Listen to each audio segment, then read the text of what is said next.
Second generation computers. हमने आगे देखा था फर्स्ट जनरेशन कंप्यूटर, अब हम देखेंगे सेकेंड जनरेशन कंप्यूटर्स। उसका टाइम पीरियड कितना है? 1959 to 1964। Some of the characteristics of second generation computers were, यहाँ पे हमें उसकी कैरेक्टरिस्टिक्स दिखाई गई है। They were faster and smaller in size than the first generation computer. Second generation का कंप्यूटर कैसा था? जो फर्स्ट जनरेशन का कंप्यूटर उससे कई ज़्यादा फास्ट और उससे जो साइज़ है वो उनसे कम होती थी। सेकेंड जनरेशन कंप्यूटर में उसकी साइज़ छोटी होती थी।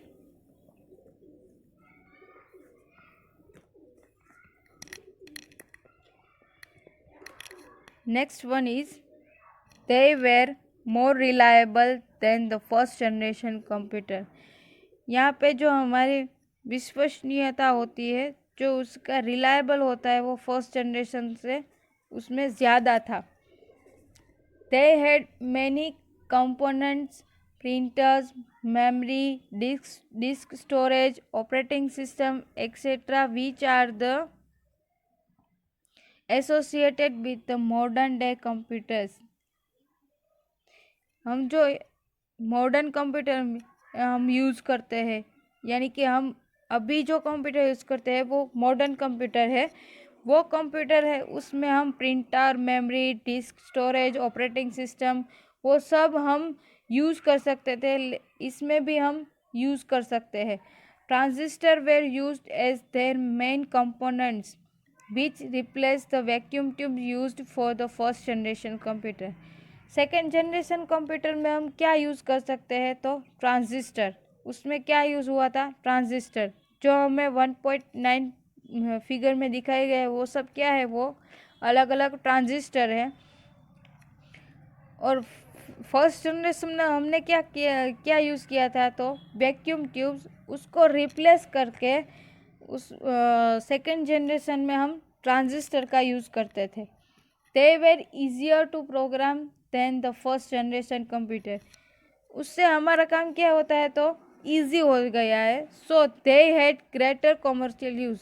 उसका यूज़ हम कैसे कर सकते हैं? तो कॉमर्शियली यूज़ कर सकते हैं। They programming language such as a COBOL and Fortran came into use during this time. जो सेकेंड जनरेशन का कंप्यूटर है उसमें हम कोबोल और फोर्टन जैसी लैंग्वेज का भी यूज़ कर सकते थे। IBM 1401 and RCA 501 are example of the second generation computer। ये उसमें इन्वेंट हुआ था सेकेंड जनरेशन में। IBM 1401 and RCA 501। Then next, third generation computers. उसका टाइम पीरियड क्या है? 1964 to 1917। The third generation computers were smaller as compared to the second generation computer। Third generation computer वो क्या था? वो सेकेंड जनरेशन का computer था, उससे साइज में छोटा हो गया था। Their characteristics were those। हम यहाँ पे उसकी कैरेक्टरिस्टिक्स देखते हैं। The first one is they were faster and smaller than the second generation computer. Third generation का कंप्यूटर था वो सेकेंड जनरेशन कंप्यूटर से ज़्यादा फास्ट एंड उससे साइज में छोटा था। They used integrated circuit ICS as their main component which are properly called chips. यहाँ पे हमने जो फिगर 1.10 में जो दिखता है वो इंटीग्रेटेड सर्किट है। उसको हम क्या बोलते हैं? चिप बोलते हैं, जो हमारे कंप्यूटर में यूज़ होती है। They use new input and output devices such as a scanner, magnetic ink, character readers etcetera. इसमें हम जो नए कंपोनेंट है उसका भी हम यूज़ कर सकते हैं, like this scanner, magnetic ink, character readers etcetera. The next, memory capacity was greatly enlarge.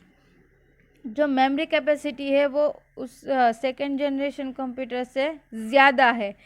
They used an operating system that allowed machine to run many program simultaneously. They use operating system जो third generation computer है उसमें जो operating system है वो programme को run करने की permission देते हैं। They were generally purpose computer and had both scientific and commercial use।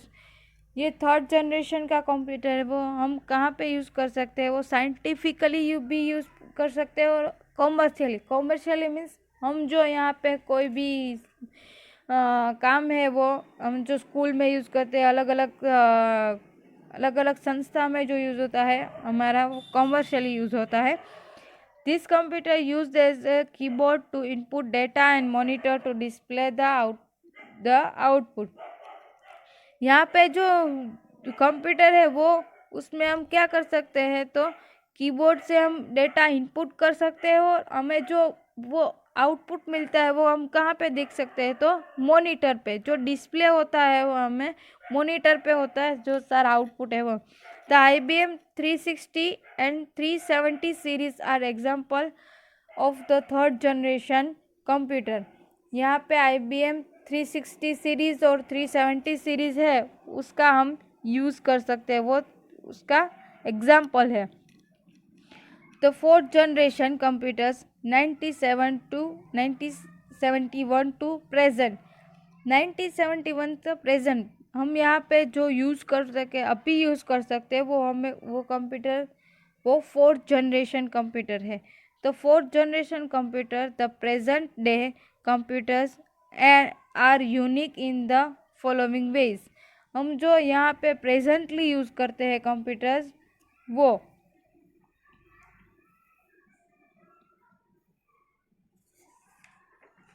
they use microprocessors, a type of very large scale integrated circuits which contain all the components of the CPU on a single chip। they use fourth generation computer में हम क्या use करते हैं, तो microprocessor, a type of very large scale integrated circuit. उसमें क्या use होता था, वेरी लार्ज स्केल, उसमें ज़्यादा से ज़्यादा इंटीग्रेटेड सर्किट आईसी, हमने जो आगे थर्ड जनरेशन में देखा था चिप, जो इसको हम कहते हैं इंटीग्रेटेड सर्किट, उसमें एक ही चिप यूज़ होता था। यहाँ पे हम एक से ज़्यादा very large scale integrated circuit which contain all the components of the CPU on a single chip। जो VLSIC है वो हम कंप्यूटर में CPU में सिंगल चिप में देख सकते हैं। The VLSIC has performed the bulk of processing and control all parts of the system। जो प्रोसेसिंग है वो सारी प्रोसेस है और प्रोसेस भी करता है और जो कंट्रोल ऑल जो कंप्यूटर का अलग अलग पार्ट्स होता है उसको भी कंट्रोल करता है। The use of microprocessor has result in the decrease size and increase the efficiency। Fourth generation computer क्या है, तो उसमें क्या होता है, तो माइक्रो प्रोसेसर का यूज़ होता है। तो माइक्रो प्रोसेसर से क्या होता है, तो उसकी साइज़ है वो हम कम कर सकते हैं और उसकी इफ़िशियंसी है जो हमें कार्य करने की क्षमता है वो हम ज़्यादा से ज़्यादा काम कर सकते हैं। Increase the efficiency। They have much greater computing power and storage capacity than the earlier generation computer। उसका कंप्यूटिंग पावर है, उसका स्टोरेज कैपेसिटी है वो जो हमने फर्स्ट जनरेशन, सेकंड जनरेशन और थर्ड जनरेशन में देखा था उससे कई ज़्यादा है। They use improved storage devices that are cheaper than the earlier ones। तो स्टोरेज डिवाइस है वो क्या है, उसमें छोटा छोटा यूज़ होता है लेकिन उसमें ज़्यादा स्टोरेज हम कर सकते हैं। जो अर्लियर वन से जो हमने 1 to 3rd जनरेशन में देखा है उससे स्टोरेज डिवाइस है वो हम छोटे और कैपेसिटी उसकी ज़्यादा है। They can be link together to share storage capacity, space, data etcetera. 4th generation computer है, उसमें हम ज़्यादा से ज़्यादा एक दूसरे कंप्यूटर को हम लिंक कर सकते हैं। उसका स्टोरेज कैपेसिटी, स्पेस, डेटा हम सब कुछ उसमें देख सकते हैं। IBM PC and Apple Macintosh are the example of 4th generation computer. IBM PC and Apple Macintosh are the example of 4th generation computer. In addition, the desktop computers nowadays, laptop, palm top, and tablet, which can be carried anywhere with easy, they have become very common. और 4th generation में और भी क्या है, IBM PC के अलावा हम लोग जो डेस्कटॉप कंप्यूटर है, जो कंप्यूटर है सिंपल कंप्यूटर हम लोग अभी यूज़ कर रहे हैं, और नाउअडेज हम लैपटॉप करते हैं, पाम टॉप करते हैं, टैबलेट को यूज़ करते हैं, वो सब क्या है, वो 4th जनरेशन कंप्यूटर का भी एग्जाम्पल है। In the various stage of the evolution of computers so far, the focus has been on reducing the size and improving the efficiency. उसका मेन फोकस कहाँ पे है 4th जनरेशन का, तो रिड्यूसिंग द साइज, उसका साइज छोटा करना और इफ़िशिएंसी इम्प्रूव करना। This has result in the smaller yet faster computer. उसका रिजल्ट क्या है, वो स्मॉल और faster. However, these computers do not yet have the ability to think. Next, 5th generation computers. The 5th generation computers are referred to as a supercomputer. 5th generation computer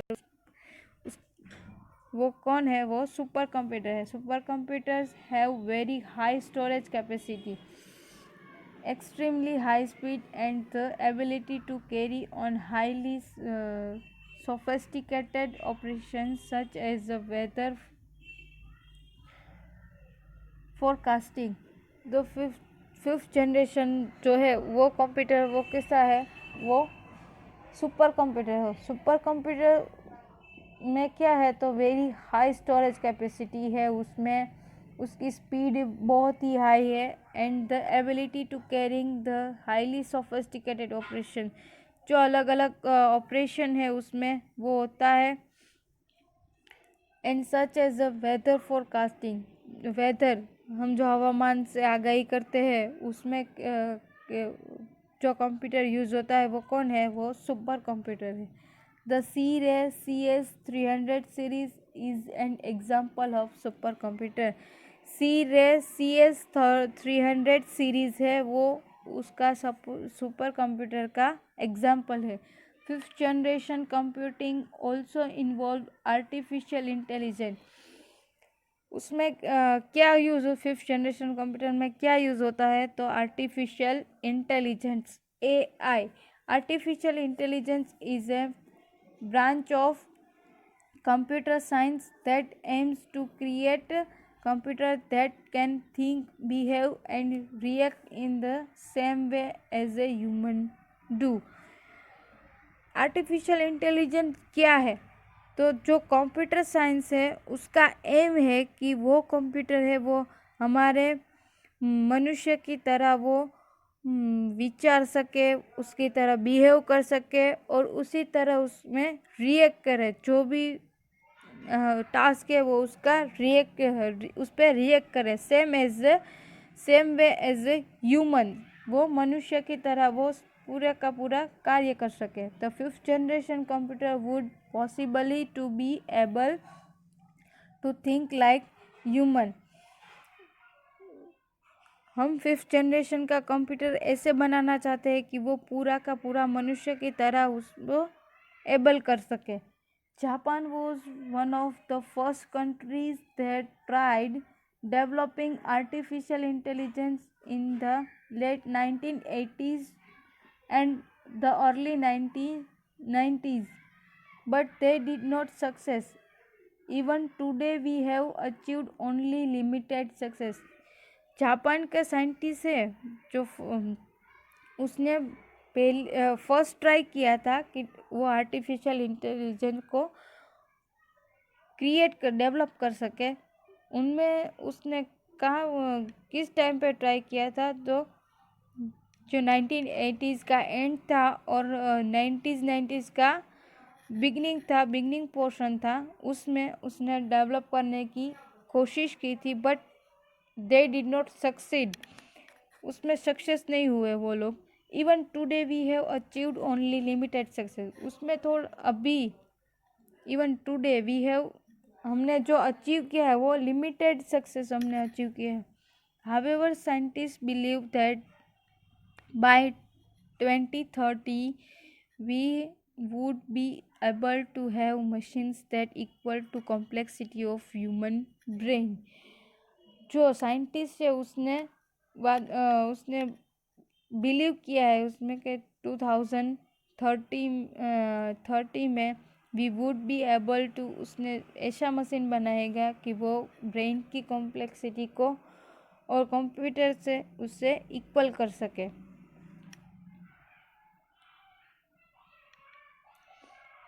अभी हमें यहाँ पे एक टेबल दिया गया है, वो टेबल है उसमें जनरेशन है, उसका पीरियड है, मेन कंपोनेंट है, कैरेक्टरिस्टिक्स है और एग्जाम्पल है। हम जो शॉर्टली याद रखना चाहते हैं कि वो फर्स्ट जनरेशन में क्या था, सेकेंड जनरेशन में क्या था, थर्ड जनरेशन में क्या था। देखिए फर्स्ट जनरेशन उसका टाइम पीरियड कितना था, तो 1942 1958। उसमें मेन कंपोनेंट क्या था, तो वैक्यूम ट्यूब। उसकी characteristics very large in size, small internal storage, slow speed. Second, high power consumption, large installation area, difficult to program. Then example ADSEC and ADVEC. The second generation 1959 to 1964. Main component transistor. Key characteristics small, faster and cheaper. Contain many components associated with modern day computers, printer, memory, storage, operating system, etc. The next programming language such as COBOL and Fortran came into use. ये जो है हमें shortly याद रखने के लिए हम ये टेबल दिया गया है। उसका एग्जांपल है IBM 1401 और RCA 501। Third generation 1964 to 1970। Integrated circuit जो चिप है उसमें यूज़ होता था। Smaller size, greater speed and efficiency, increase storage capacity, then different program could be run together. Example IBM 360 and 370 series. Then fourth generation 1971 to present. उसमें कौन सा main component है, तो microprocessor. Characteristics great computing power, great storage capacity, use better storage devices that costless, can be link together और network. उसमें modern day PCs, laptop, palmtop, tablets etcetera. Fifth generation 1989 to future, artificial intelligence. Then characteristics extremely high speed and enormous storage capacity, ability to carry out sophisticated operations such as weather forecasting, might overcome to lack of thinking power. Series CS300 series. ये पूरा chart है वो हम shortly याद रख सकते हैं। पूरी वो 1 to 5th जनरेशन है उसको। Then next